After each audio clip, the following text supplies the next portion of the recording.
잘 들으셨죠? 권 원장님 굉장히 귀한 말씀 많이 해주신 것 같아요. 우리가 그동안에 생각하지 못했던 그런 관점과 또 세상 사는 지혜에 대해서 어떤 모티브를 주신 것 같습니다. 지금 발제를 듣고 우리 두 분께서 토론을 하실 텐데요. 먼저 우리 심흥식 교수께서 먼저 발제를 해 주시죠. 예, 권혜상 원장님 평소에 존경하는 선배시고 오늘 큰 문제 제기를 하신 것 같습니다. 저도 공감하는 부분이 많고 또 우리가 여기서 어떤 삶의 지혜나 또 이 요즘에 뭐 불평등도 심화되고 사회적으로 여러 가지 살기가 좀 팍팍해졌습니다. 어떻게 지혜롭게 살아야 될 건가를 큰 화두를 던져주신 것 같아요. 저도 이 지금 처음에 말씀하신 그 제로, 0이라는 것, 그리고 공 했는데 여기 이제 또 우리가 없을 무자도 있잖아요. 그래서 제로라는 0이란 개념을 만들어낸 게 이제 인도의 그 굽타인가 그렇죠. 700, 뭐 한 4, 50년 정도 서기. 그때까지 없었던 0의 개념을 만들어서 그거로부터 이제 출발해서 어떻게 세상을 인식론적으로 또 우리가 생각해야 될 건가를 말씀해 주신 것 같아요. 저는 이게 그 원장님 같은 경우에 권 원장님은 뭐 공직에서 30년 계셨기 때문에 굉장히 그 어쩌면 공자 맹자적 삶을 그 축으로 현실 세계의 문제를 해결하기 위해서 이렇게 쭉 해오신 분이 이제 그게 다 공직이 끝나시고 이런 철학적인 부분에서 그 자체가 크게 재행무상이고 변화하는데 어떻게 우리가 인식을 바꿔야 될 건가 이 전환을 했다는 게 참 공직자로서 왜 그런 어떤 것에 이르게 되었는지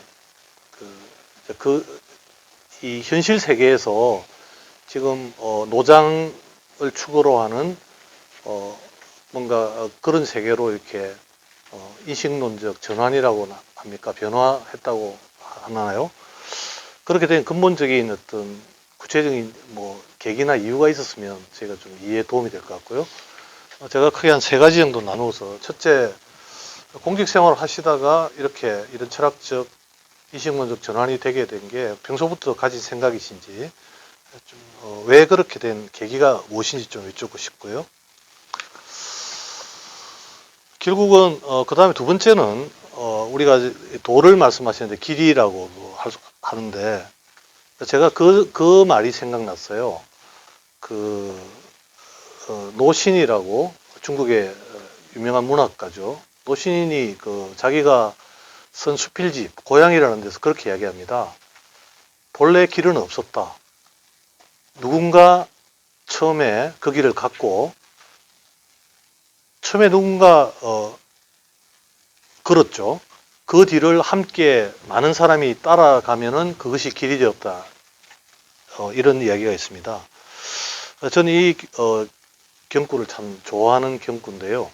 그래서 우리가 어떤 기존에 어떤 사람이 생각했던 그 길을 가기보다는 세상을 어떻게 볼 거냐, 이것에 대해서 자기가 인간으로서 주체적으로 기존의 틀이나 학설이나 이론이나 이런 것을 벗어나서 조금 더 새로운 각도에서 의문을 제기하고 질문을 던진다, 이런 걸로 해석했습니다. 그래서 이 길이라는 게 변화하고 불확실하고 이게 어떤 상수고 엔트로피 상태고 우주도 이렇게 안정되어 있는 상태가 아니고 우주도 팽창하고 변하고 있고 그런 각도에서 이 길의 문제를 본인이 생각하시는 기존에 있는 학설이나 또는 어떤 사람이 이렇게 해야 된다는 당위성을 가지고 하는 게 맞는가, 새로운 발상이 필요한 게 아닌가, 그런 각도에서 말씀하셨는지 여쭙고 싶습니다. 두 번째 이야기를 조금 더 발전시켜서 생각한다면 이런 게 있어요. 제가 어제 우연하게 다큐멘터리를 봤는데 마이클 무어라는 미국의 감독입니다. 그 미국 사회에 대해서 문제점을 많이 이야기하고 전 세계적으로 유명한 사람. 이 제목이 뭐냐면 유럽 침공이라는 그런 내용이었어요. 뭐냐면 유럽의 국가에 가서 그 사람들의 그 삶을 보면서 미국이라면 상상할 수 없는 그런 제도들이 유럽에서 제도화되고 있다는 것을 많이 이야기를 했거든요. 그래서 군 원장님께서는 뭐 파리에 오래 근무하셨고 또 해외 OECD 공사 같은 걸 하시면서 선진 제도를 많이 보고 아까도 이제 그런 지표들이 많이 인용되어 있고 우리가 비록 순위적으로는 OECD에 가입하고 경제적으로는 어느 정도 인정받는 국가가 되었지만 압축적인 성장을 하는 과정에서 이런 게 너무 많다. 과연 이 길이 우리가 가고 있는 물질 중심, 경쟁 중심, 이런 순위를 정하고 이런 삶은 잘된 삶이고 또 거기에 뒤떨어진 삶은 잘못되었다는 이런 식의 이분법적이나 어떤 하나의 그 순위를 정하는 그게 아까 아라비아 숫자적 관점이 되겠죠. 그런 각도에서 예를 들면 그렇게 이야기합니다. 이태리의 노동자들 부부를 갖다가 인터뷰를 하는데 1년에 많이 하면 휴가가 8주라는 거예요. 미국은 그렇게 돼 있지 않지 않습니까? 많아야 20일이고 이런데 8주에 그런 게 있고 또 프랑스 같은 경우에는 초등학생 급식이 우리나라 최고의 레스토랑 같은 그런 친환경 급식을 하더라고요. 그런 것들 많이 보셨을 겁니다. 슬로베니아 같은 경우에 옛날에 체코슬로바키아, 슬로베니아 이제 오스트리아 밑에 있는 나라인데 거기는 대학 교육이 전액 무상 교육입니다. 왜냐하면 가난하거나 모든 사람도 대학 교육을 받아야 사회적인 어떤 신분의 변화가 가능하기 때문에 이야기를 하는 그런 것들이거든요. 그래서 그런 것들이 많은 그런 제도를 보았을 건데 결국은 우리가 이런 이야기를 하는 게 또 뭐 보니까 노르웨이 같은 경우에는 사형제가 없습니다. 교도관이 그럽니다. 제발 미국도 사형제도를 폐지해라. 그리고 포르투갈 같은 경우에는 마약이 처벌하지 않습니다. 처벌하지 않으니까 훨씬 마약을 하는 사람이 줄어든다는 거예요. 뭐 코카인을 하거나 대마초를 피우거나 이게 제재 대상이 아닙니다. 이렇게 했을 때 인간의 맡겨놨을 때 이게 어떤 우리가 이상적인 사회로 가는 것 그렇습니다. 그래서 오늘 말씀하신 것 중에서 이제 우리가 개인이 있고 그걸 구성하는 아까 공동체 공자 이야기도 하셨습니다만은 공동체와 개인이 있을 때 노자나 장자로 가면 개인의 어떤 해방이나 해탈로 많이 가는데 아마 고민을 많이 하셨을 것 같은데 이것이 모두가 우리 공동체가 함께 인간적인 삶이나 행복한 것으로 가기 위한 노장사상이 그것을 연결하는 해석의 고리는 혹시 있는 것인지 노장사상에서 사회를 본다면 어떤 게 이상적인 사회인지에 대한 혹시 그 방향성 같은 게 가지고 계신 게 있는지 그걸 세 가지를 좀 여쭤보고 싶습니다. 질문 자체가 하도 심오해가지고 현문 우답이 될 것 같은데 그래도 세 가지의 질문을 한번 해보겠습니다. 처음에 이제 이 1번의 세계에 올해 이제 했는데 3번, 2번을 이야기하게 된 계기가 뭐냐 그러셨는데 물론 이제 인간이 환경의 동물이고 상황의 동물이니까 제가 이제 OECD 사무국하고 OECD 대표부에 근무하면서 파리에 이제 루브르 박물관이 있습니다. 루브르 박물 출장하는 분들이 오면은 루브르 박물관을 이제 많이 가죠. 대표적이니까. 루브르 박물관이 원래는 원래 이제 일부는 뭐 미술관, 박물관 뭐 쓰다가 미테랑 대통령이 그 이제 국유재산이니까 프랑스 재무부가 이제 한쪽 이제 디귿자로 돼 있는데 한쪽을 쓰고 있었는데 미테랑 대통령이 저 베르시라는 곳으로 건물을 새로 지어서 쫓아보내고 거기를 새로 이제 재개장을 했죠. 그러면서 들어가는 입구를 이제 세 군데를 통일을 했는데 거기에 이제 국제 공모를 해서 유리 피라미드를 만들었습니다. 중국계 미국인인 이오밍 빼이라는 사람이 이제 설계를 했죠. 프랑스 사람이 못했죠. 결국 이제 국제 공모였으니까. 거기에 가면은 이제 그 들어가는 출입문 세 군데가 있는데 유리로 피라미드가 거꾸로 된, 제 책 이름이 거꾸로 선 피라미드인데, 그러면서 왜 저 구조물을 만들었을까? 세상은 피라미드가 이렇게 하늘을 보고 있지만은 땅을 볼 수도 있겠구나. 우리가 지구가 둔 거니까 우리 한국에서는 하늘을 보고 있겠지만은 또 아르헨티나에서는 또 거꾸로 피라미드가 매달려 있을 수도 있고, 그래서 세상이 우리가 보는 것이 전부가 아니구나. 우리가 지하 세계를, 땅 위에는 자동차 있지만은 지하에 지하철이 있듯이 우리가 보이지 않는 다른 세상이 있을 수 있겠구나. 거기에서 이제 뭐 좀 충격을 좀 받았고, 두 번째는 이제 제가 사무국에서 그 당시에 이제 클린턴이나 영국, 뭐 뉴질랜드, 호주, 캐나다 이런 나라들이 정부 개혁을 많이 했습니다. 우리나라는 김대중 정부 때 이제 처음 했는데, OECD 이제 국가에서 그런 업무를 담당하면서, 아까 그 캐나다 보고서도 그때 이제 본 이야기인데, 이분들도 이제 그때 이제 경제 위기가 있었기 때문에 정부도 이제 뭐 슬림화하고 효율화하고 그런 이제 이슈들을 많이 했죠. 그러면서 이제 변화와 혁신 그쪽에 이제 동향을 하고, 그리고 제가 한국 돌아와서 또 우리나라도 뭐 공무원 문제 또 경제 문제 여러 가지 있어서 그런 쪽에 또 근무를 하게 되고, 그러면서 이것을 좀 이론적으로 좀 고민을 하게 되고 했습니다. 그리고 최근에는 그 과학, 이제 제가 뭐 OECD는 이제 그 국방 외에는 다 다루거든요. 뭐 경제, 뭐 문화, 교육, 뭐 금융 모든 걸 수산도 하고 다 합니다. 제가 또 국방 예산도 하고 외교부 통일부 또 국방대학도 나오고, 그래서 좀 여러 분야를 많이 했는데, 그래서 그 R&D도 이제 한 3년 하고 했는데, 최근에는 과학 쪽 이제 그쪽이 조금 제가 아무래도 이제 경제학을 하고 이쪽을 했기 때문에 과학을 하면서 요새 최근에 양자 물리학이라든지 그런 것들이 이 원자 안에 그 전자하고 원자핵하고의 그것이 우리가 생각하는 것보다는 3의 세계에, 물론 이제 닐스 보어라는 사람이 2의 세계를 음량을 가지고 이제 원자핵을 생각을 해냈는데, 양자를, 요새는 3의 세계에 이 우주는 가깝게 돼 있다. 그런 책이 많습니다. 그래서 그 세 가지가 계기가 돼서 이런 쪽에 그 했고, 또 뭐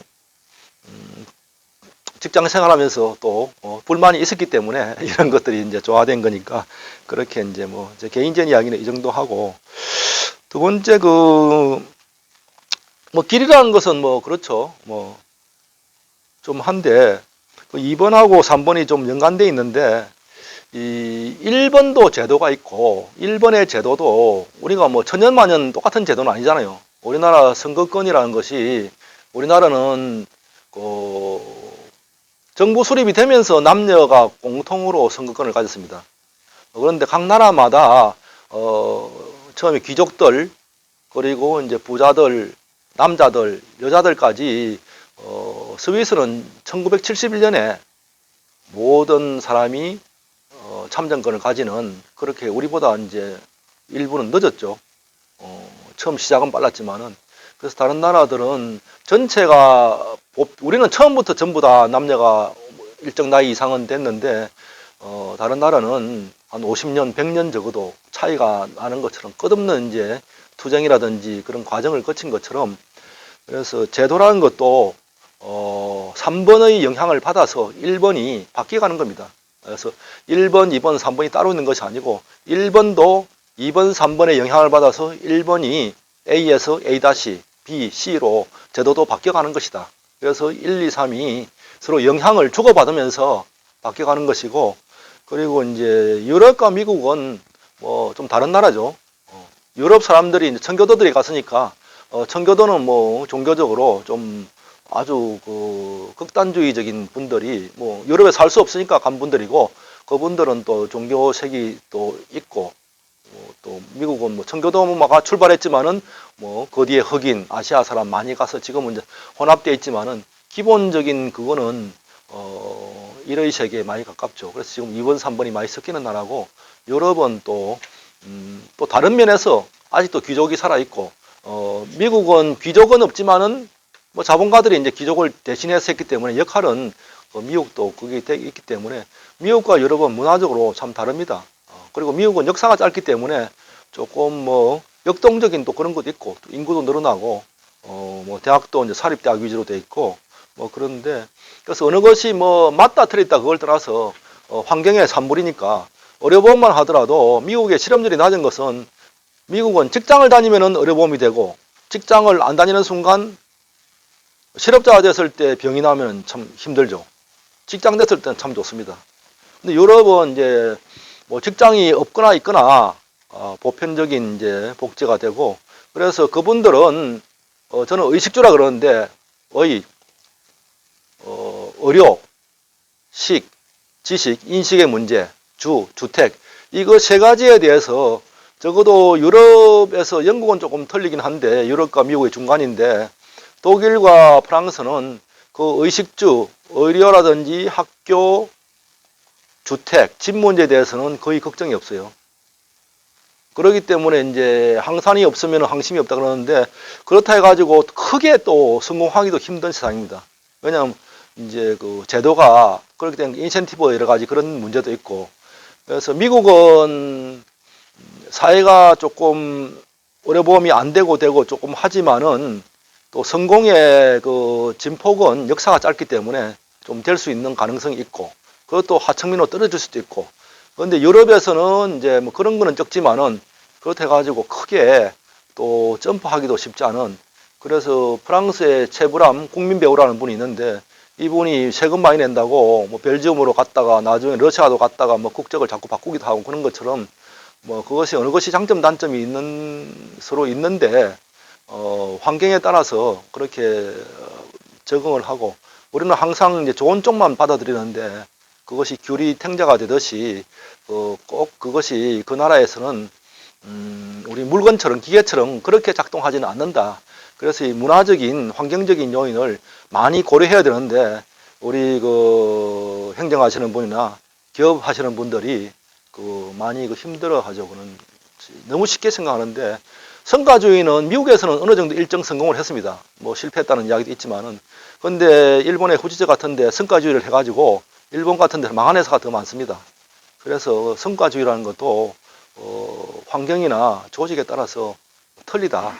그래서 그 뭐 제도는 만고불변이 아니니까 바뀌지만은 그 속도라든지 그런 것들이 그 대신에 또 미국은 뭐 혁신 같은 것이 지금 뭐 전 세계 혁신을 하는 것이 미국이니까 그런 이제 창의적인 아이디어는 많이 나오고 여러 번 창의적인 아이디어를 또 수용할 만한 또 여러 가지 벤처라든지 그런 게 약하거든요.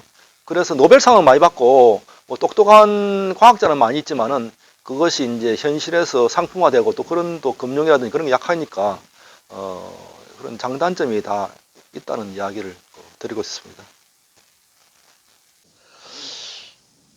뭐 질문도 그렇고 답변도 그렇고 그런데 새삼 제가 좀 느끼는 것은 세 가지 이 세상을 보는 관점에 대해서 말씀을 하셨는데 어떻게 보면 이것저것 뭐 어디다 대입을 해도 또 이야기가 되네요. 그렇게 얘기가 돼서 굉장히 재미있는 관점이다 이런 생각을 하게 됩니다.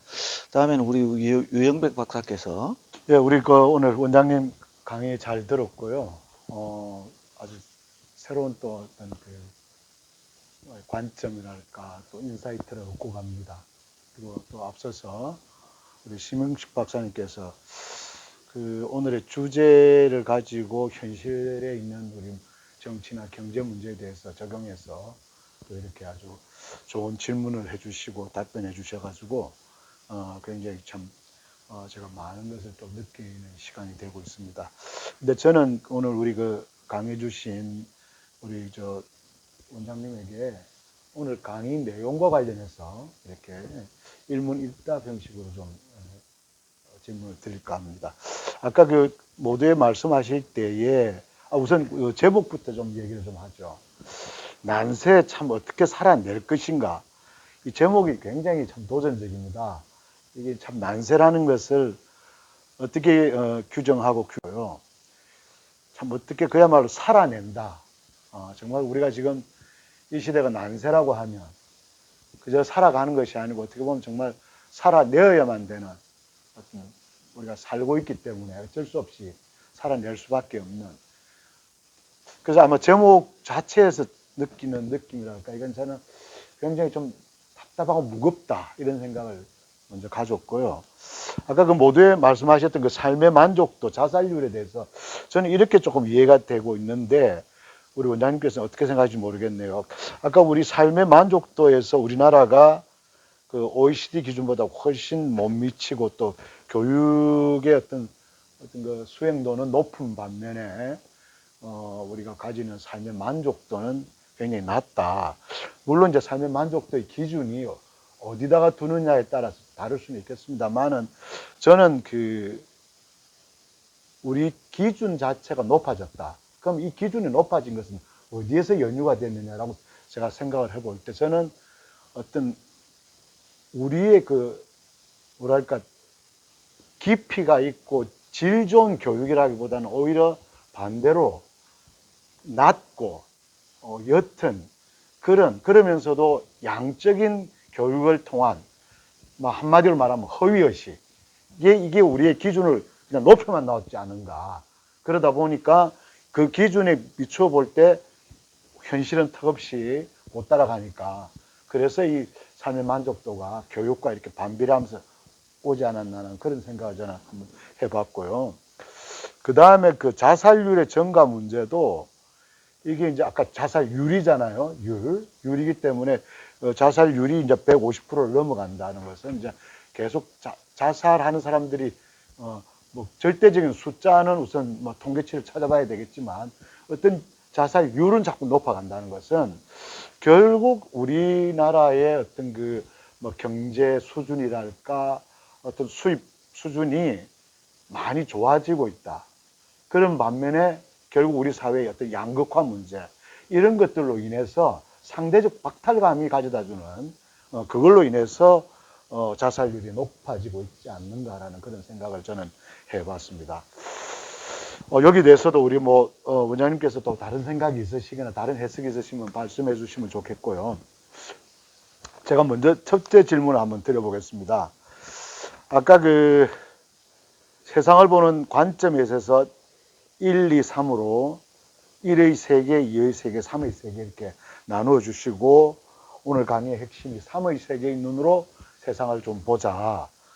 그렇게 좀 살아달라 이렇게 주문을 하셨는데 우선 첫 번째 제가 이제 간단한 질문을 먼저 드리고 싶은 게 그 제3의 그 세계, 영이 모든 것을 없애는 그 세계에서 도대체 영이 도대체 뭔가에 대해서 아까 우리 그 원장님께 정확하게 설명이 조금 없으신 것 같아요.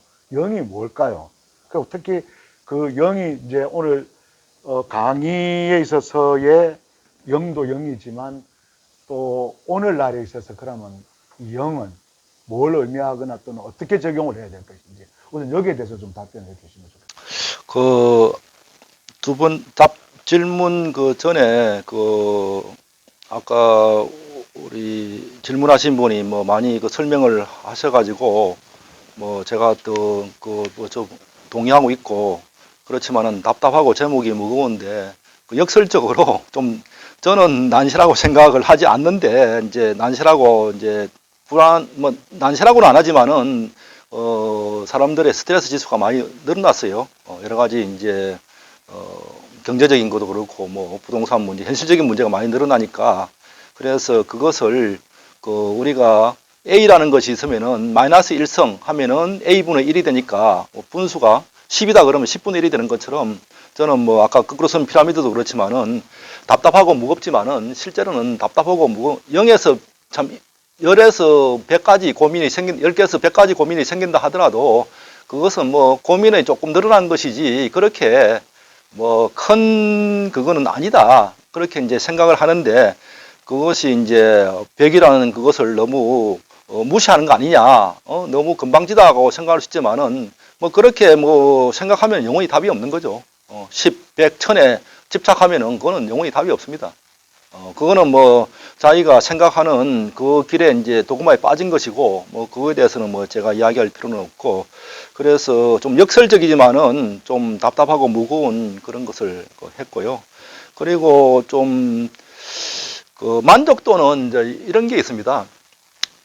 제가 이제 이 경험인데, 남미 사람들은 한 가지를 알면은 두 가지를 이야기합니다. 우리나라 사람들은 어떤 사실에 대해서 한 60% 정도를 알아야 이야기를 합니다. 그러니까 남미 사람도 한 가지가 아니고 한 30%, 20%를 어떤 현상의 제목만 들어봐도 자기 나름대로 뭐 이것을 합니다. 뭐 틀린 이야기를 주로 하지만은 60% 정도 알면 어느 정도 아는 거죠. 그래서 우리는 침묵은 금이라 그러는데, 그분들은 기본적으로 이제 남미는 예외적인 것이고 유럽이나 미국 사람들은 적어도 30이면은 자기가 30 이야기만 합니다. 남미는 30에서 한 50, 60 아는 것처럼 이제 좀 뻥을 치는 그런 경향이 좀 있긴 있는데, 그래서 이야기를 하지 않으면은 모른다, 이렇게 생각하기 때문에 우리의 이제 그 태도 이런 게 좀 틀립니다. 그래서 제가 이제 변화 관리 그런 걸 하면은 만족을 하는 어떤 설문을 할 때 보통은 1, 2, 3, 4, 5 하면은 서양 사람들은 만족하면은 5, 중간을 4, 좀 안 좋은 것을 3 이렇게 합니다. 그런데 우리나라 사람들은 만족을 4나 3 정도, 4, 3, 2, 3, 2, 1. 그러면은 실제 내가 한국 사람이면 2점을 하고 저 사람은 4점을 했는데 점수는 만족도는 같은 거예요. 그런데 합을 하면은 한국 사람 2사람 해야 4점이 되는 겁니다. 그래서 이 태도가 많이 좌우를 합니다. 우리는 어떤 것에 대해서 표현할 때도 조금 어느 정도 인색하고, 그런 점수를 줄 때도 조금 인색한 그런 이제 뭐 네이버 점수 평점 그런 것도 관련이 있는데, 대체로 서양은 좀 후하고 우리는 조금 완벽은 없다는 뭐 그런 사고도 있고, 또 말도 완벽하게 하려고 하고 뭐 그런 것 등등이 이제 한 가지 이제 그건 태도고, 그거는 뭐 점수를 조금 보정하면 되는 거니까, 우리의 6점은 사실 서양이 한 8점 정도 될 수 있는 거니까 그건 다른 문제고, 경쟁이 좀 이게 치열한 거는 사실입니다. 이거는 뭐 G실험이나 여러 가지 하는데, 우리나라 같은 한반도 이 조그마한 나라에 특히 이제 남쪽에 이 10만 제곱킬로미터에 5천만이 산다는 것은 전 세계에서 없는 도시국가입니다.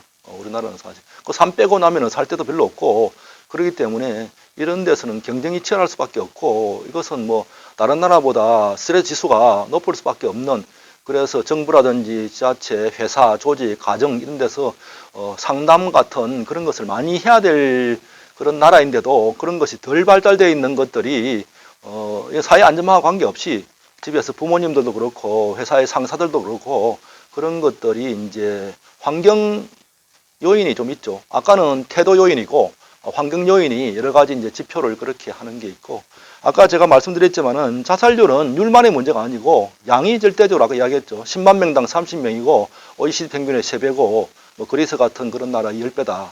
양도 많고 변화율도 높은 두 가지가 뭐 공동으로 뭐 1등이고, 그리고 0이 도대체 뭐냐? 뭐 저도 0이 뭔지는 뭐 자세히 모르겠습니다. 그렇지만은 아까 말한 그 5, 4, 3하고 똑같이 0이라는 것은 어떤 스트레스에 대한 태도입니다. 이게 태도를 그대로 이게 우리가 축구공이 왔을 때, 축구공이라기보다는 야구공이 왔을 때 그냥 받으면은 이 그럽에 받으면 엄청 아픕니다.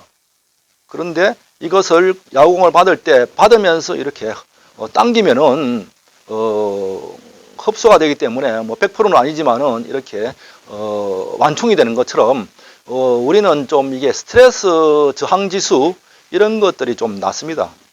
그리고 이제 우리 사는 방식들이 좀 이제 애들이 하나밖에 없고 뭐 그런 거 등등 여러 가지 이제 요인이 있긴 있는데, 우리는 이제 그런 그 고통이나 이런 것에 대해서 좀 역사적인 좀 경험이 좀 적고 내성이 유럽은 전쟁을 엄청 많이 한 나라들이거든요. 우리는 침략만 받아봤지 우리가 뭐 그렇게 우리가 뭐 중국에서 많이 하고 일본이 했다 그러지만은 뭐 유럽의 전쟁에 비하면은 거기는 뭐 전쟁터에 가서 많이 죽은 순서가 대학교 좋은 학교 순서입니다.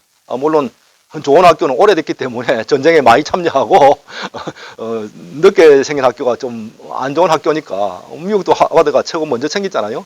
그래서 가보면은 전사자 이름이 옛날에는 전쟁은 귀족만 나갔습니다. 전쟁은 귀족들끼리 하는 전쟁이지 평민들은 전쟁하고 관계없습니다. 1차 대전, 2차 대전이 되면서 처음으로 평민들이 전쟁에 참여합니다. 세계적인 전쟁이 되면서. 그러면서 전쟁에 돌아온 사람들에 대해서 뭘 해줄 것인가? 복지라는 제도가 생깁니다. 대학도 공짜로, 미국에 이제 대학을, 주립대학을 보내주고, 우리나라하고 복지가 기본적으로 다른 건데, 복지의 출발이 공동체를 유지하기 위해서. 그래서 제가 영이 도대체 뭐냐? 자본주의라는 것이 지금 전 세계가 자본주의죠. 그렇지만은 유럽도 자본주의고 미국도 자본주의고 한국도 자본주의지만은 자본주의에 대한 태도가 우리나라는 가중치로 치면은 거의 100이 아니고 한 150 정도입니다. 근데 유럽에서는 뭐 자본주의는 그냥 뭐 물건이 거래되는 뭐 그 정도지 뭐 한 70 정도? 우리보다는 한 2분의 1 정도로 그 내성이 아까 표현할 때는 543으로 우리가 좀 낮지만은 자본주의에 대한 감수성 거기에 대해서 하는 것들이 좀 하는데 그것은 역사적인 것도 있고 실제 유럽에서는 명품을 사는 사람은 돈도 없고요. 세금 내고 나면은 뭐 의식주 그런 것이 어느 정도 되기 때문에 국민들이 가처분 소득은 거의 없습니다. 우리는 그런 문제를 해결하지 않으면 가처분 소득이 좀 많은 나라예요, 우리나라는. 100을 벌면은 가처분 소득이 우리나라는 한 70대고 그런 나라는 100을 벌면은 가처분 소득이 한 30밖에 안 되기 때문에 뭐 명품은 귀족들이나 부자들이나 하는 것이지 일반 사람도 하지 않는데 그것은 이제 우리는 이제 얼굴이 똑같고 좀 동질적인 문화가 있죠.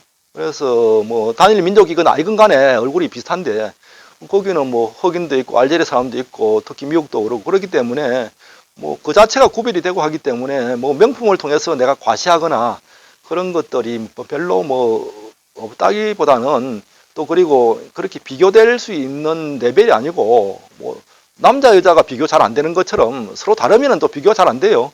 비슷해야 비교가 되는 것이지 학교에서 뭐 비교가 되는 것이고 그래서 그런 것들이 좀 다르다. 그래서 저도 영어를 이제 좀 더 구체화해서 뭐 책을 좀 어떻게 해볼까 지금 생각 중이고 우리 이 박사님께서 참 좋은 질문 해주셨는데 그래서 이 내성 지수를 저는 이제 0이 되면 참 좋죠. 그거는 진짜 이제 도사들이나 그런 분들이 0이 되는 것이고 그래서 그 저항도 스트레스 저항도를 좀 높이는 것이 우리가 뭐 인간이 0으로 될 수는 없고 뭐 천석구는 천가지 걱정 만석구는 만가지 걱정이라 그러는데 천가지 걱정을 조금 걱정을 없앨 수는 없어요. 그렇지만은 그 내성을 1000 곱하기 1을 1000 곱하기 한 0.5 정도 하면은 뭐 500건 줄어드는 거니까 그래서 이 스트레스 내성 지수를 저는 이제 0 쪽으로 이제 바꾸자 그런 식으로 이제 상징적으로 이야기한 것이죠. 뭐 0이 된다면 좋죠, 뭐. 그런데 예. 예, 권 원장님 말씀 잘 들었고요. 이제 영에 대해서 조금 감이 잡힙니다. 예, 그러니까 이제 태도의 문제, 그렇게 스트레스 저항도를 좀 높이자, 내성 지수를 좀 높이자, 이제 태도의 문제로 그렇게 일단 정리하기로 하고요. 자, 그렇다고 볼 때 오늘 이제 우리 권 원장님께서 말씀해 주신 오늘 그 발제 내용문에도 나오지만 이제 공자, 노자, 장자 얘기가 나오지 않습니까? 여기서 보면 이제 아까 그 발제하실 때 보니까 공자를 정으로 두고 노자를 반으로 두면 장자는 합이 되는 이런 이제 논법을 얘기하시는 것 같았어요. 근데 저는 이제 조금 생각이 다른 게 노자가 무의나 무상을 주장한다면은 실제 노자가 3번의 세계에 해당되지 않을까? 영의 세계에. 저는 그렇게 생각이 되는데 우리 원장님은 어떻게 생각하십니까? 이거는 뭐 제가 뭐 이야기할 수 있는 건 아니고 뭐 노자를 최근까지 연구한 사람들에 의하면은 노자가 유의무의도 이야기하고 했는데 이분이 이분법을 한 것 자체가 이미 정의 세계에 공자를 의식을 하고 이 공자가 없었더라면 노자는 아마 생겨나지 않았을 것이다 하고 최근에는 많이 정리가 되어 있습니다. 그래서 여당이 없으면 야당이 없는 것처럼 좀 상보적인 건데 노자는 좀 상대성적인 공자가 오른쪽으로 갔으면 왼쪽 갔을 것이고 공자가 왼쪽 갔으면 오른쪽 갔을 겁니다. 이제 그걸 밸런스를 맞춰주기 위해서 그리고 또 한 가지는 최근에 나온 좀 획기적인 것은 노자가 그 소국 과민 이야기를 했거든요. 결국 국가를 인정을 합니다. 그래서 중앙집권이냐 지방분권이냐 그런 정도의 차이지 노자는 절대 삼의 세계는 아니다.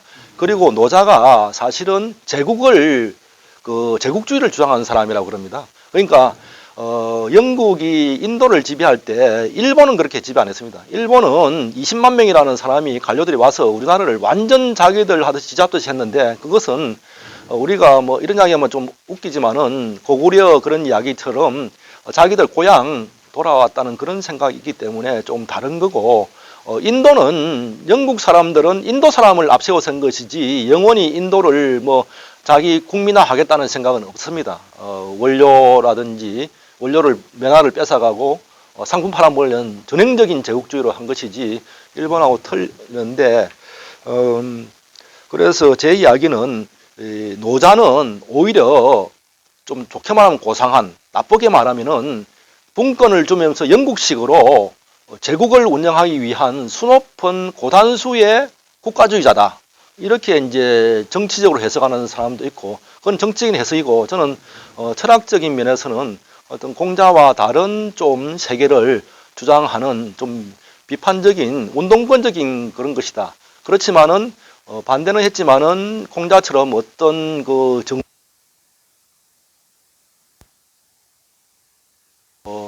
양보다는 양에 대한 엔티로서의 음을 주장한 그러니까 주역하고는 좀 다른 성격의 노자를 보면서 조금 저는 노자는 뭐 개인적으로 별로 좋아하지 않습니다. 국가를 인정하면서 확실하게 국가를 뭐 운영할 그런 것도 아니면서 시비 거는 좀 그런 식이 아니에요. 노자는 공자의 보완 정도. 뭐 보완, 뭐 비판, 뭐 보완보다는 뭐 싫어했으니까 보완보다는 비판. 그러니까 뭐 공자가 들었으면 좋아하겠죠. 나의 그 좀 보완을 해주니까 좋다. 오히려 뭐 저는 그런 생각이 좀 들었는데 그건 학문적인 거고. 노자는 공자의 그저 보완 정도. 마지막으로 하나만 더 간단한 거 하나 또 질문을 드려볼까 합니다.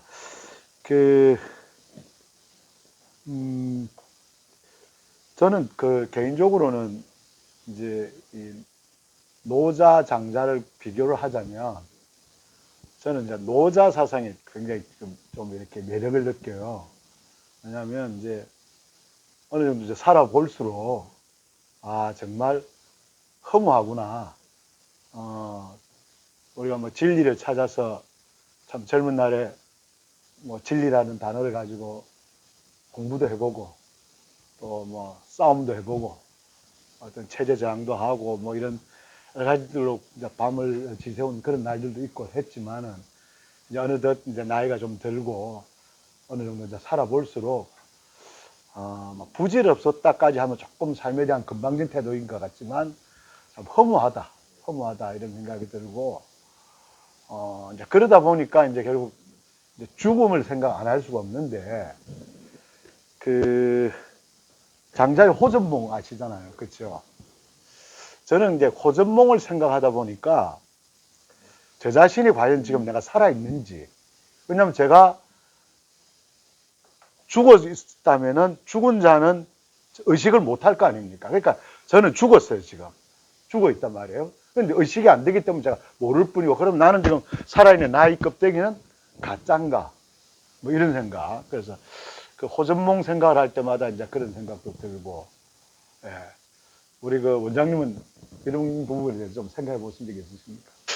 뭐 일단 뭐 제 생각보다는 노자의 매력을 느끼고 이제 호전몽은 장자 이야기니까 장자와 노자를 왔다 갔다 하시는 것 같은데 일단 자연이라는 그 프로그램을 보면은 거기에 그 부인들은 절대 따라오지 않습니다. 부인들은 일본 세계에 엄청 집착을 하기 때문에 뭐 친구도 없고 거기 가면은 결국엔 친구라는 것이 이제 예의 문제거든요. 혼자 있으면은 무슨 예가 있습니까? 뭐 자기가 옷을 입든지 말든지 무슨 이야기가 하든 관계없는데 여성분들은 친구라든지 그런 것들이 중요하기 때문에 이번 세계로 오면은 죽는 줄 본능적인 이제 그게 있기 때문에 자연인은 남자들만이 이제 2번, 3번으로 일탈하죠.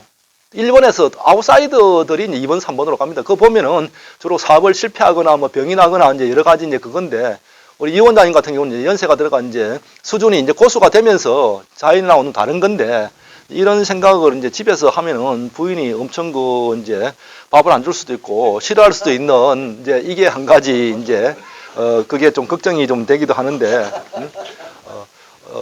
이제 이런 그 김원국 씨라는 그 한국계 미국인이 있는데 그분이 이제 순교자라는 책을 썼는데 목사 이야기가 나옵니다.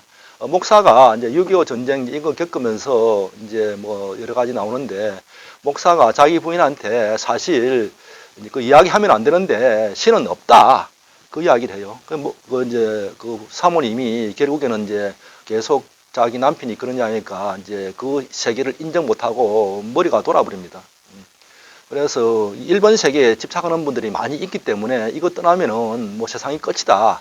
그래서 유 원장님의 그 세계가 그 매력적이고 참 그 자유스러운 태도이긴 한데 그렇지 않은 분들이 많으니까 뭐 저 같은 사람한테 이야기해야 되는데 그 조금 일본 세계에 그 많이 빠진 분들한테 이야기하면 엄청난 충격이 된다는 걸 그 좀 권유드리고 싶고 저는 뭐 호전몽 그 이야기도 최근에 이슈가 많이 됩니다. 저는 과학적인 이제 그런 거하고 또 자본주의는 기본으로 잘하는 것은 물질입니다. 물질. 그래서 과학의 세계는 좀 물질로 이루어진 것이고 우리 인식이라는 것도 의식이라는 것도 물질의 호르몬의 작용이기 때문에 컴퓨터가 무슨 그 인식은 있거든요. AI도 인식이 있습니다. 그렇지만 다 물질 덩어리예요. 우리가 그 데카르트가 육신과 마음을 이분법했는데 이제는 뭐 그렇게 그 인정하는 과학자는 하나도 없고 이제 정신 세계에 있는 일본 세계에 있는 사람들이 많이 이제 아까 자연인한테 그 이상하다고 보는 것처럼 그것이 이제 있는데 그게 우리나라 과학 교육이 좀 덜 돼서 그러는데 그것도 뭐 20, 30년 내에 많이 그거 될 것이고 그래서 뭐 이렇게 그 생각하는 분들이 많이 있습니다. 이것이 우리가 인식하는 것이 진짜냐? 그러면서 이야기하는 것이 바닷물을 팔았다고 하지만은 실제 바닷물은 파랗지가 않죠. 햇빛에 반사된 겁니다. 우리가 아까 제가 이야기했지만은 그 로벨리 그 과학자처럼 우리가 보는 이 인식이라는 것은 그 눈에 망막에 맺힌 것이지 실제 인식은 아니라는 것은 뭐 다 아는 거고 우리가 텔레비전에 보면은 이 실제 탤런트들은 얼굴이 작지 않습니까? 텔레비전은 돋보기이기 때문에 그 한국 사람처럼 얼굴이 이렇게 넙덕한 사람들은 옆으로 퍼지기 때문에 서양 사람처럼 길쭉한 사람들은 유리한 겁니다. 그 실체가 다 그대로 반영하지는 않거든요. 우리가 보는 이 망막이라는 것이.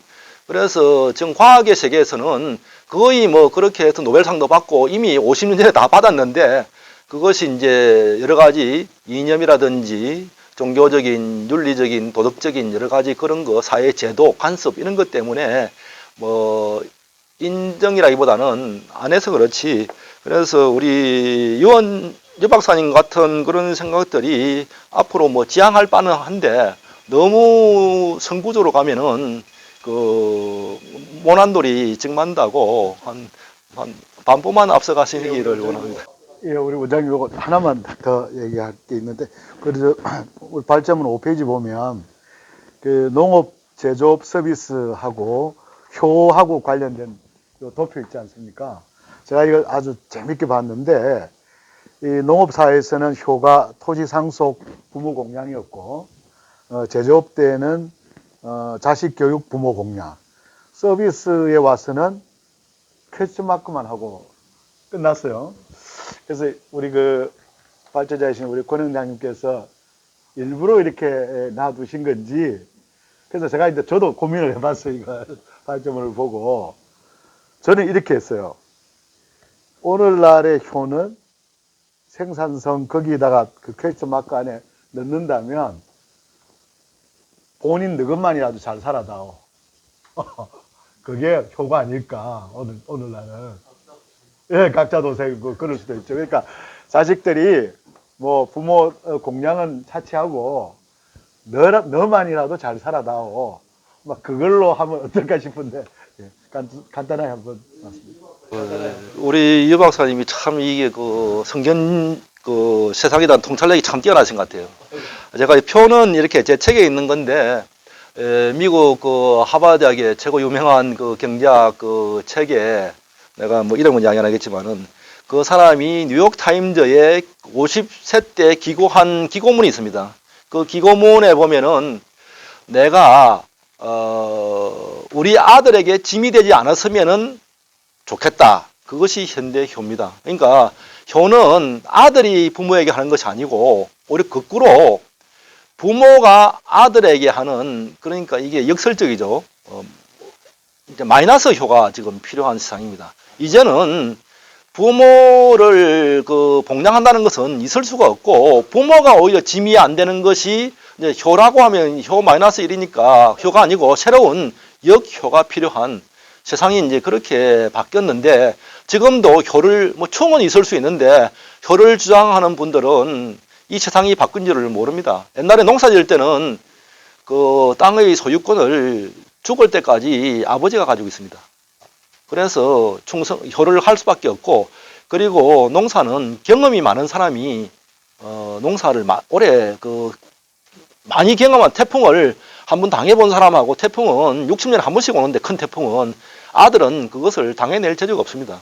그렇게 할 때는 아버지에게 재산도 그렇고 실력도 그렇고 여러 면에서 아버지한테 잘 보이는 효가 필요할지 모르지만은 이제는 세상이 태풍 같은 것이 매일매일 일어나는 요새 같은 난세에 이런 세상에 효는 각자 도생이 아니라 이제 부모가 아들에게 지금 주지 않습니까? 거꾸로. 왜냐하면 지금 일본도 그렇고 우리나라의 그 경제력을 이런 이야기하면 그렇지만은 5,8년 개띠 이유가 다 가지고 있는, 그게 제가 뭐 금융회사도 지금 뭐 다른 거 하고 있지만은 그런 세상입니다.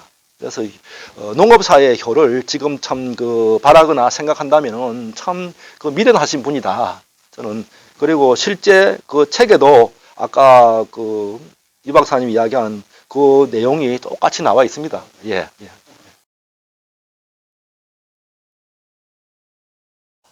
예, 지금 역효 얘기하시니까 저도 생각나는 게 있어서요. 제가 우리 집안에 어쩌다 보니까 조카들 결혼할 때 제가 그 주례를 많이 썼어요. 근데 이 녀석들은 뭐 어쨌든 주례를 못 찾아서 저 쓴 건지 아니면 그냥 뭐 지들이 뭔 뜻으로 그렇게 했는지 모르지만 뭐 주례사를 좀 짧게 하니까 좋아서 했는지도 모르지만 하여간 그렇게 해서 했는데, 아이고 그러고 나면 지들이 살면은 좀 가끔 문안전화라도 해야 되는데 거꾸로 제가 해요. 명절 때면 돼가지고 별일 없냐, 뭐 이렇게 애기 낳았으면 애기 잘 낳았냐, 뭐 건강하냐, 뭐. 근데 그뿐이 아니라 뭐 저희 자식들도 마찬가지죠. 제가 먼저 문안전화를 해야 되는 그런 시대가 된 것 같아요. 근데 그나마 문안전화라도 해서 잘 받아주고 그러면 뭐 좋은 그런 시대가 된 것 같아요. 제가 요즘 텔레비전을 제일 많이 보는 프로그램이 다큐멘터리예요. 제가 뭐 나머지는 보면 뭐 나와가지고 자기 주장만 하고 싸우니까 뭐 정말 재미없고, 뉴스로 평생을 먹고 살았는데도 정말 보기 싫어요. 그리고 뭐 다큐멘터리를 보면은 뭐 그것도 저 플롯이 들어가니까 일정 부분은 인위적인 게 있지만 그래도 거기 안에 보면 자연스러운 게 있어서 좋은 것 같습니다. 그저께인가 텔레비전을 보는데 미얀마였던 것 같아요.